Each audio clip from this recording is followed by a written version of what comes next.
There is a version of you that hasn't been broken by the betrayal. A version of you who still stands tall, even after the doors were slammed, even after the love was lost and the world went silent. There is a woman inside you who doesn't just survive the storm. She is the storm. And today, you're not just here to be inspired.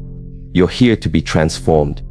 Because by the time we reach the end of this message, you will not just walk like a woman. You will move like a force. Ladies and gentlemen, there is a power that lies dormant in every woman. A fire that the world often tries to tame before she ever learns how to wield it. It is the strength to stand up after the fall, to keep walking with grace when everything around her screams defeat. This power is not found in a single moment of triumph, but in the quiet and deliberate choices made every single day. Resilience, you see, is not a spontaneous miracle.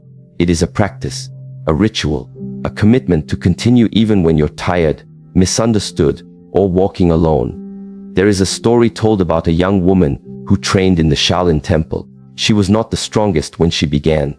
In fact, she was smaller than most, less flexible, and her strikes lacked the force of her fellow disciples. Yet, every morning before sunrise, she was already on the training ground. Her movements were slow, deliberate, sometimes painful. She fell more times than she succeeded. But there was something remarkable about her. She never gave up.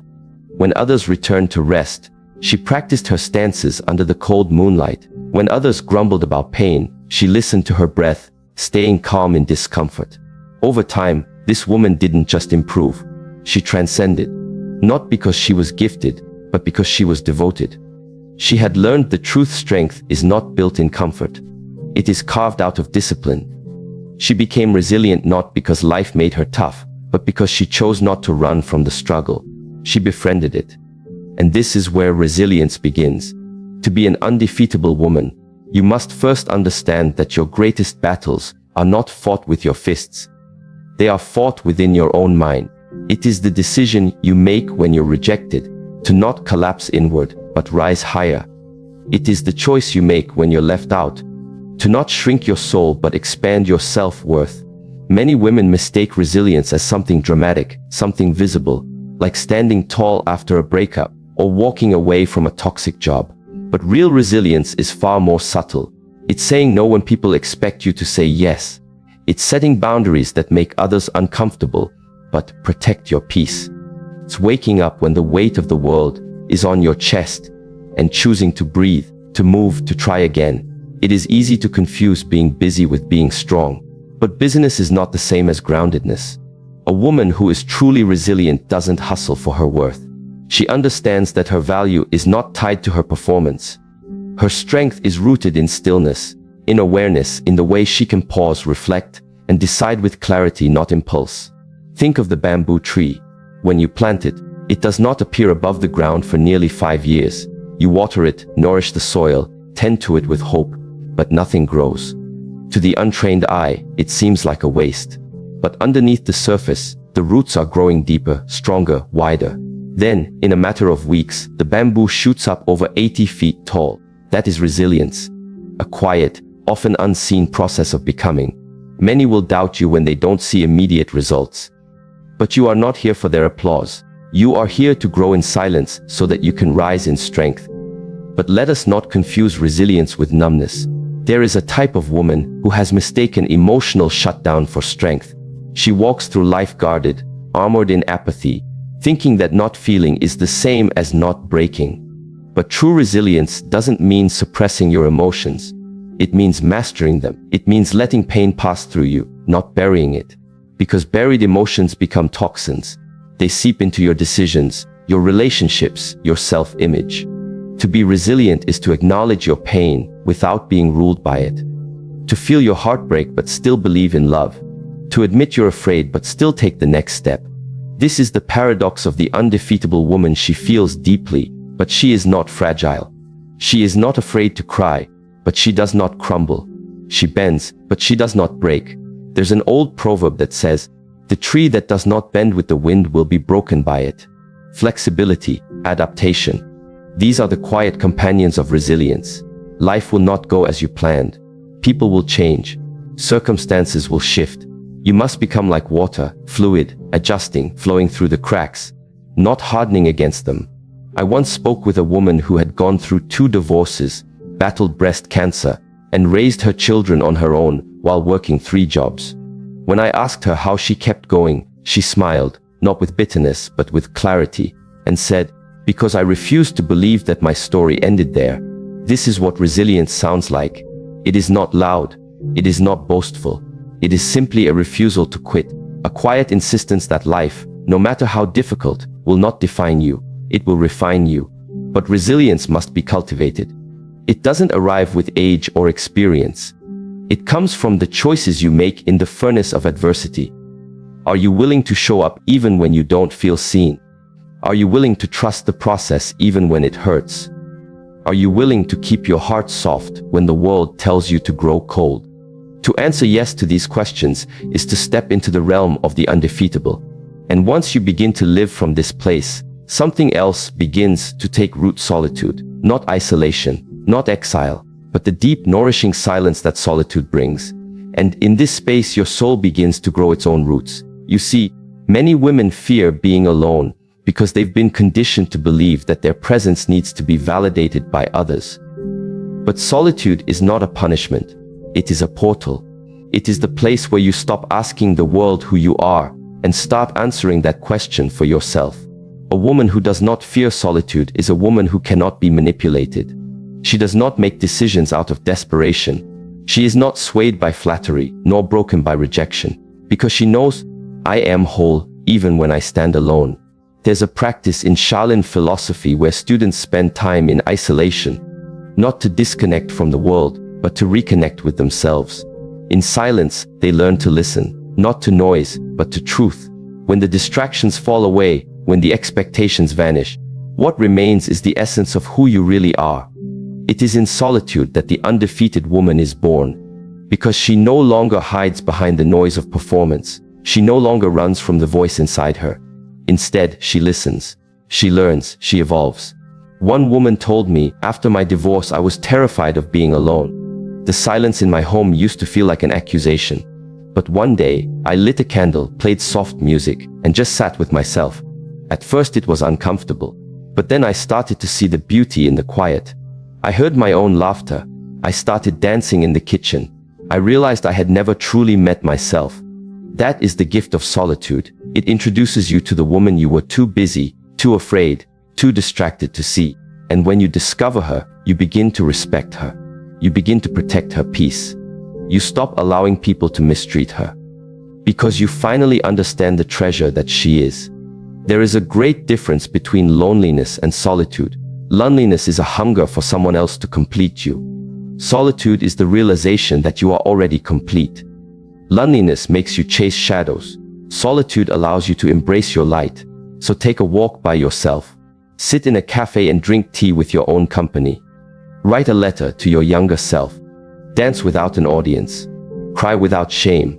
In these sacred moments, you are not missing anything. You are meeting everything you've been looking for. And in this stillness, you will begin to hear a deeper voice. One that doesn't shout, but whispers. One that doesn't command, but guides. It is your intuition, your inner wisdom, your original knowing. And this voice, if you learn to trust it, will lead you through storms you never thought you could survive. The undefeatable woman is not one who avoids pain or solitude. She embraces them. She sees in pain an opportunity for alchemy. She sees in solitude a sanctuary. She uses every experience as material for transformation, because she knows she is not defined by what happens to her, but by how she chooses to respond. Every day, she decides, I will not shrink. I will not hide. I will rise. Not in arrogance, but in alignment. Not in bitterness, but in brilliance. She does not fear being alone, because she has already befriended herself. She does not beg for belonging, because she belongs to herself first. And in this knowing, she becomes dangerous, not in a violent way, but in a powerful one. Because a woman who is no longer afraid to be alone is a woman who can never be controlled. She is free. She is full. She is undefeatable. There is a quiet danger in forgetting your own worth. It does not arrive loudly.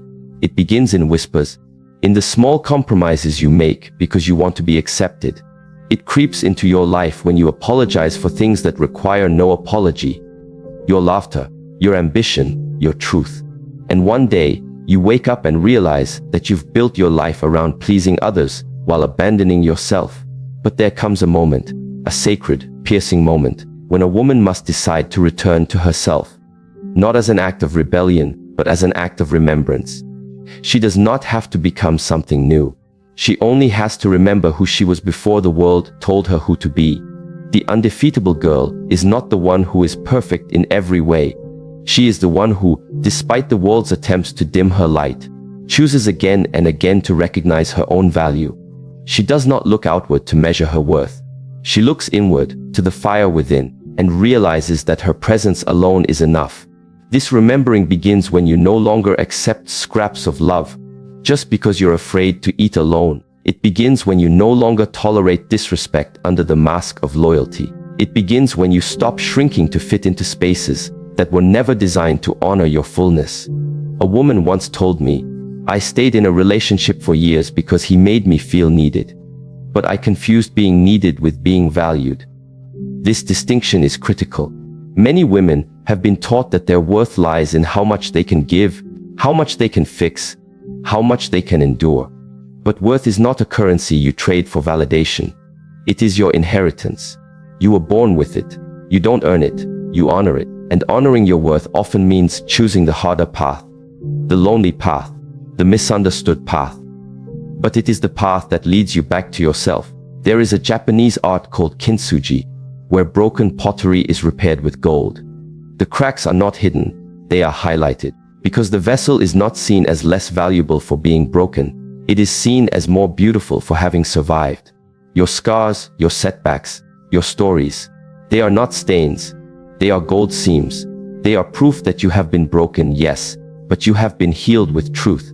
One of the deepest forms of self-worth is knowing when to walk away, not just from relationships, but from roles, beliefs, and identities that no longer reflect your growth. A woman cannot be undefeatable if she continues to live in environments that suffocate her. She must be willing to release the familiar in order to embrace the true.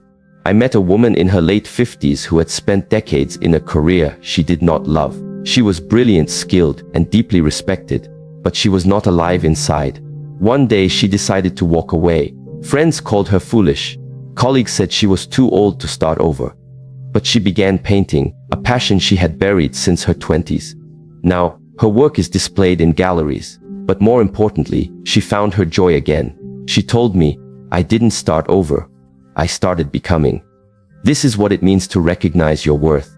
It is not measured in titles, applause, or net worth. It is felt in the way you breathe in your own skin, in the way you no longer seek permission to exist, in the way you trust your own timing, even when others don't understand your pace. The undefeatable woman does not wait for someone to choose her. She chooses herself. She doesn't need a stage to be powerful. Her power is not in performance, it is in presence. She knows that her value is not tied to who stays or who leaves. It is constant. It is sovereign. And from this place of self-acknowledgement, something extraordinary happens. She begins to transform pain into wisdom. Not by erasing it, but by integrating it. Pain, after all, is not the enemy. It is the teacher. But only if you are willing to sit with it long enough to hear what it has to say. The transformation of pain is one of the most sacred journeys a woman can take. Because pain left unprocessed becomes projection. You begin to react to the present through the lens of the past. But when pain is faced with presence, it becomes your source of insight. There is a woman I deeply respect who grew up in a home filled with chaos and emotional abuse. For years, she wore a mask of strength, but behind it lived fear and self-doubt. She entered relationships looking for someone to fix what had been broken inside her. And each time, she was left more shattered. But one day, she did something radical. She stopped trying to fix herself and started listening to herself. She entered therapy. She journaled daily. She meditated, not to escape, but to enter the storm within. And slowly she began to heal, not perfectly, not quickly, but deeply. And she told me something I will never forget. My pain was not my prison. It was my path. This is the truth many never tell you. Your pain, when honored, becomes your portal to power. The woman who transforms her pain is the woman who becomes a guide, not just for herself, but for others.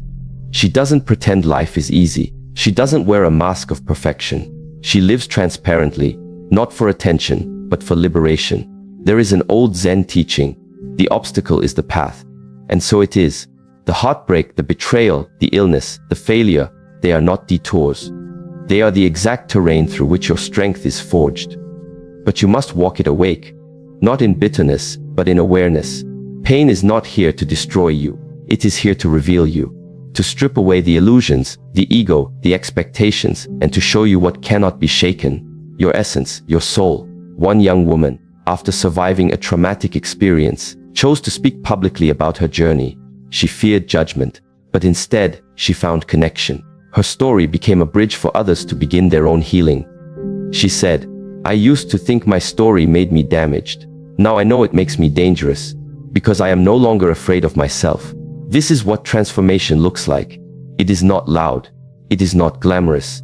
It is slow, sacred, and deeply personal. But the result is undeniable. A woman who owns her story cannot be manipulated by shame. A woman who has met her own darkness is not afraid of the shadows in others. She leads, not with authority, but with authenticity. And authenticity is not about sharing everything. It's about hiding nothing.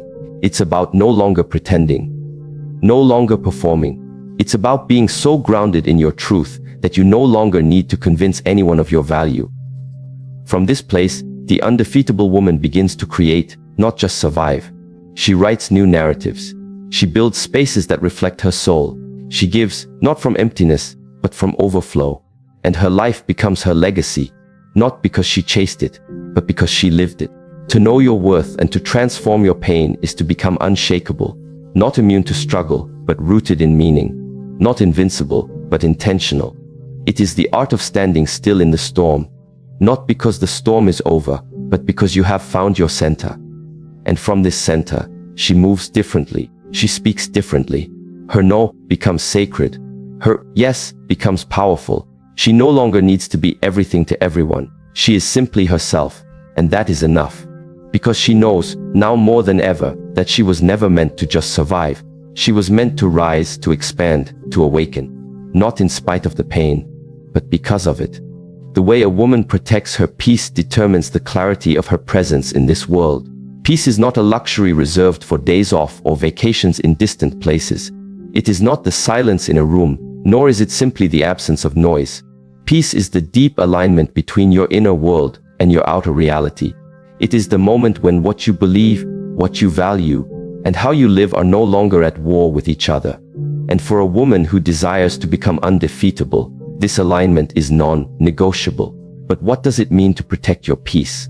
It does not mean avoiding difficulty, retreating from responsibility, or living in denial of life's harsh realities. To protect your peace is to build a sacred boundary around the things that matter most to your soul. It is to honor your energy as a limited, powerful, and deeply personal resource. It is to wake up every morning and ask, what am I carrying today that does not belong to me? So many women carry burdens they were never meant to hold. The opinions of others, the unmet expectations of family, the weight of cultural norms that diminish their light, and somewhere along the line, they begin to internalize the noise of the world as their own voice. But when you do not protect your peace, your identity becomes confused with your environment. You start to react rather than respond. You start to survive instead of live. Imagine a garden. If it is not protected, weeds will grow. Not because the garden is weak, but because nature is indiscriminate. Life, like nature, is full of distractions, demands, and disruptions. And unless you cultivate the soil of your life with intention, something or someone else will do it for you. This is why protecting your peace is not selfish. It is sacred stewardship. I remember meeting a woman in her early 30s who worked in a high-pressure corporate environment. She was praised for her performance, but behind her accomplishments was exhaustion. Every day, she poured herself out to meet impossible expectations, fueled by the belief that being busy meant being valuable. It wasn't until she experienced a severe burnout that she paused long enough to ask, who am I when I am not producing? In her recovery, she learned something profound. Peace is not found in doing more. It is found in doing what aligns. She began to say no, not with guilt, but with grace. She carved out time each morning to sit in silence, to listen to her breath, to feel the ground beneath her feet. She shifted her focus from achieving to arriving.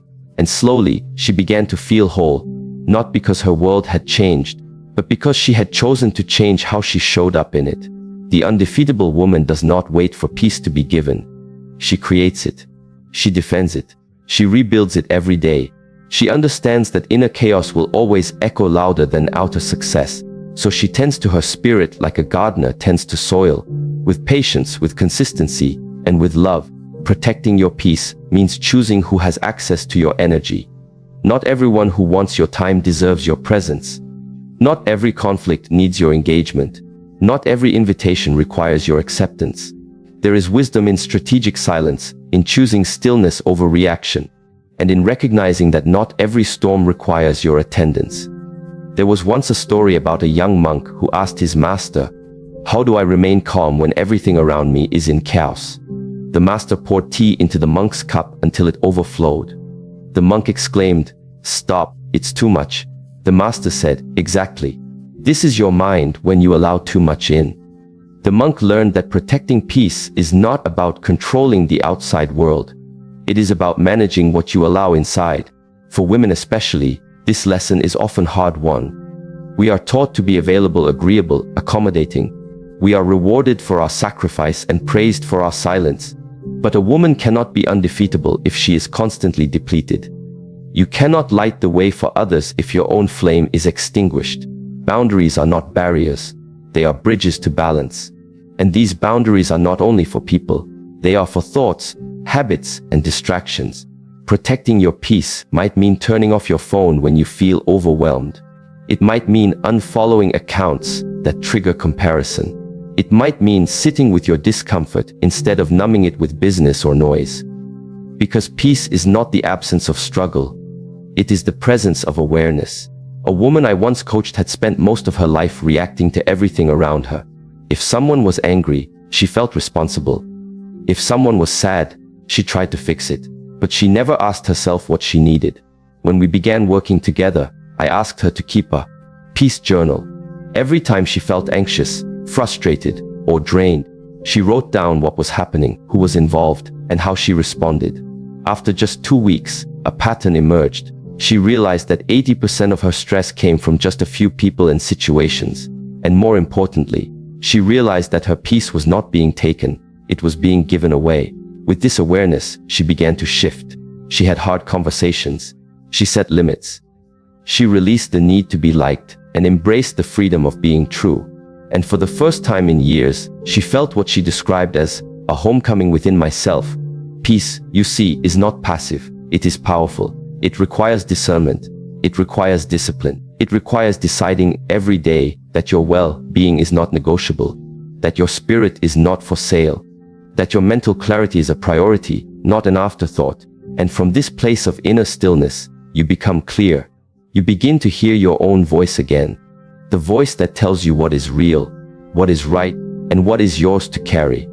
You begin to make decisions not from fear or pressure, but from alignment. You begin to move through the world not with urgency, but with authority. There's a story of an African tribe where, when someone becomes mentally or emotionally unwell, the community doesn't isolate them. Instead, they bring the person to the center of the village and begin to sing the song of that person's soul. It is believed that every person has a unique song that was composed before they were born. And when they forget their song, because of pain, stress, or loss, the community helps them remember. This is what protecting your peace allows, the remembering of your soul's song. In a world that constantly tries to drown it out, your ability to protect your peace is the way you keep your melody alive. And the more you remember, the more clearly you can recognize what belongs in your life and what does not. And it is not always easy. There will be moments when protecting your peace looks like walking away from people you once loved. There will be moments when it means disappointing others to honor yourself. There will be moments when it feels lonely, misunderstood, and even selfish. But every time you choose peace over pleasing, alignment over approval, and truth over tradition, you reclaim another piece of yourself. Peace does not always announce itself. Sometimes it is the quiet confidence in your own intuition. Sometimes it is the ability to sit with uncertainty without rushing to control it. Sometimes it is the strength to let go of what no longer serves you, even when you don't yet know what will replace it. A woman who protects her peace becomes magnetic. Because people can feel when you are grounded. They can sense that you are not easily shaken, that you are not desperate for validation or desperate to fit in. Your calm becomes a presence. Your stillness becomes a power. Your peace becomes your posture. And that posture is not stiff, it is supple. It bends but does not break. It adjusts but does not abandon itself. It speaks not with volume, but with conviction. A woman I once mentored told me, "I used to think peace meant everything was perfect. Now I know peace means I'm okay, even when things aren't." That is the essence of being undefeatable. Not perfection, but presence. Not absence of chaos, but the refusal to let chaos enter your spirit.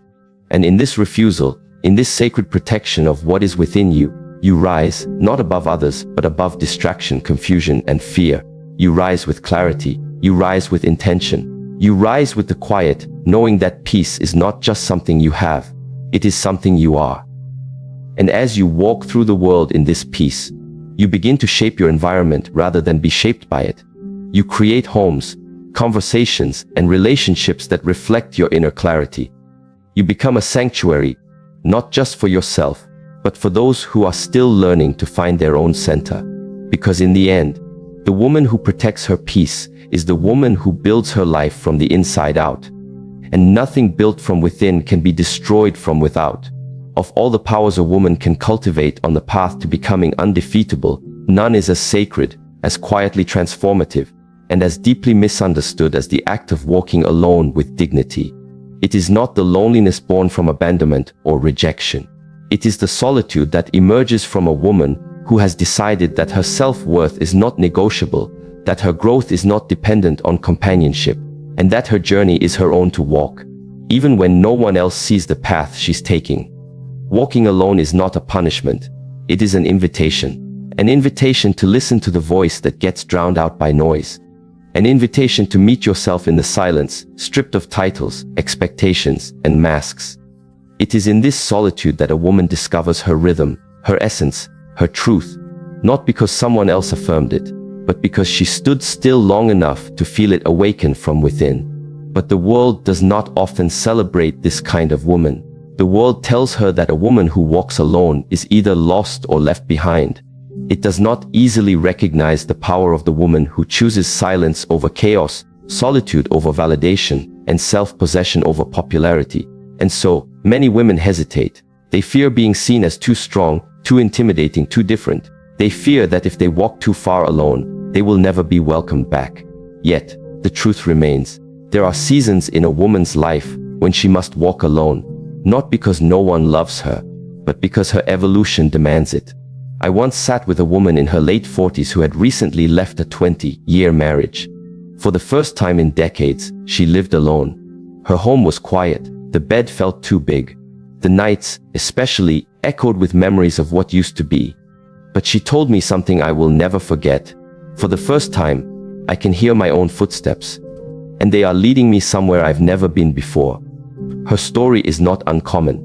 Many women reach a point where the life they have built no longer fits the person they are becoming. And rather than shrink themselves to remain comfortable, they step away.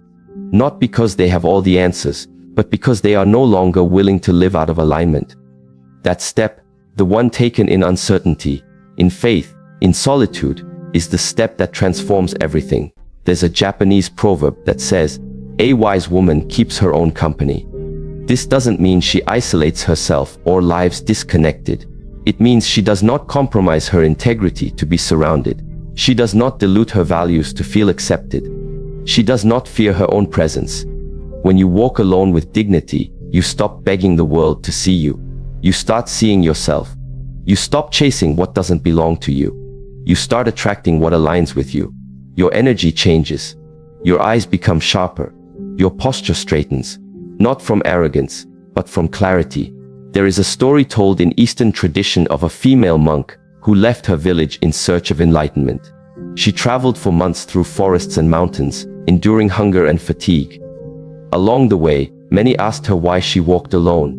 Why not wait for someone to go with you? They said. Her reply was simple. If I wait for someone, I may never go.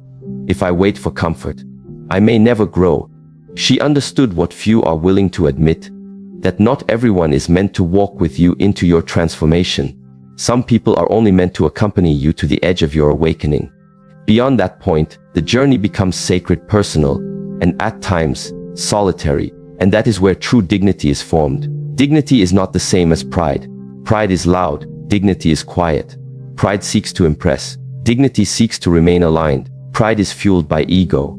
Dignity is rooted in self-respect. And when a woman walks alone with dignity, she is not proclaiming her independence to the world. She is simply refusing to betray herself for companionship. I remember a younger woman, perhaps in her early 30s, who had recently ended a long-term relationship. Everyone around her said she was being too picky, and that she would regret letting go of a man who was good enough. But she told me he wasn't bad, but I was disappearing in that relationship. I couldn't hear myself anymore. She wasn't seeking perfection in a partner. She was seeking presence in herself, and that search required a season of solitude. In that season, she traveled alone, ate alone, journaled every night, took herself on long walks without music or distractions. And in doing so, she began to reintroduce herself to the woman she had buried beneath years of compromise. She wrote, "I didn't just find peace, I became it." This is the secret no one talks about. That solitude, when embraced with intention, doesn't weaken you, it awakens you. You learn to enjoy your own company. You begin to see yourself not as incomplete, but as whole. You realize that relationships, jobs, achievements, they are additions, not definitions. And the woman who knows she is whole is the woman who cannot be manipulated by scarcity. She doesn't chase love, because she is love. She doesn't fear rejection, because she has already accepted herself. She doesn't grasp for attention, because her attention is sacred and focused. There's a term in Zen Buddhism called Shoshin, which means beginner's mind. It's the mindset of openness, curiosity, and humility. When a woman walks alone with dignity, she walks with Shoshin. She is not pretending to know everything. She is not attached to outcomes. She is simply present to her path, trusting that each step will reveal what she needs to learn. And that learning is often uncomfortable. There are nights when the silence feels unbearable, days when the lack of external affirmation makes you doubt your worth. But this is the fire that purifies. It burns away illusions, attachments, and distractions. It strips you of false identities so that what remains is real, enduring, and powerful. A woman I deeply admire once told me, "When I finally stopped trying to be seen, I started seeing." She had spent most of her life trying to be what others wanted, professional enough for her job, nurturing enough for her family, pretty enough for the world. But in doing so, she had abandoned herself. Her walk alone began when she said no, not to others, but to the version of herself she no longer recognized. She left a career that drained her. She sold her house and moved to a quieter place. She deleted social media for a year, not because she was running from life, but because she was running towards something deeper. And what she discovered was this: there is a clarity that only solitude can offer. There is a confidence that only emerges when you no longer need a crowd to feel validated. When a woman walks alone with dignity, her very presence changes. She becomes less reactive, more reflective, less desperate, more discerning. She listens more and speaks with intention. Her silence is not emptiness, it is depth. Her gaze is not seeking, it is settled. This kind of woman cannot be easily fooled. She recognizes when energy is off. She feels when words don't match actions. She knows the cost of peace and will not trade it for temporary comfort. She doesn't argue to be understood. She understands herself. And this understanding changes everything. Because once a woman learns how to walk alone with dignity, she is no longer afraid of being alone. She doesn't stay in unhealthy spaces out of fear. She doesn't shrink herself to fit into rooms where she no longer belongs. She doesn't chase after people who have clearly shown they cannot meet her where she is. She walks with grace, with poise, with a calm power that cannot be faked. People may not understand her journey. They may project their fears onto her solitude. But she knows that growth is often quiet, that healing is rarely glamorous, that wholeness is found not in addition, but in alignment. One of the most powerful images I've ever seen was of a tree standing alone on a cliff, battered by wind, rain, and time. It looked fragile, even vulnerable, but when you looked closer you saw its roots, deep, woven into the rock, unshakable. That tree didn't need a forest to be strong. Its strength came from within. In the same way, the woman who walks alone with dignity becomes rooted, not in the opinions of others but in her values, not in her circumstances but in her vision, not in external approval but in internal truth. And so, she becomes undefeatable. Not because life doesn't challenge her, but because she no longer abandons herself in those challenges. Not because she has everything figured out, but because she no longer fears the unknown. Not because she is never lonely, but because she has made peace with her own presence. She walks with her head held high, not to prove a point, but because she has found her point of origin, her ground, her center. And from this place, every step she takes is a declaration: I am enough, I am whole, I am free. This is not the end of her journey. It is just the beginning. Because a woman who can walk alone with dignity is a woman who can walk into any room, any challenge, any storm, and remain unshaken. So, to every woman listening, this is not just a message. This is a call to arms. You are not here to impress the world. You are here to impact it. And you don't need to be perfect. You just need to be present. From this moment forward, you walk like you've been chosen. You speak like you carry legacy in your lungs. You rise like you've been called to lead. Because you are not just a girl. You are not just a woman. You are a warrior. You are a miracle. You are undefeatable.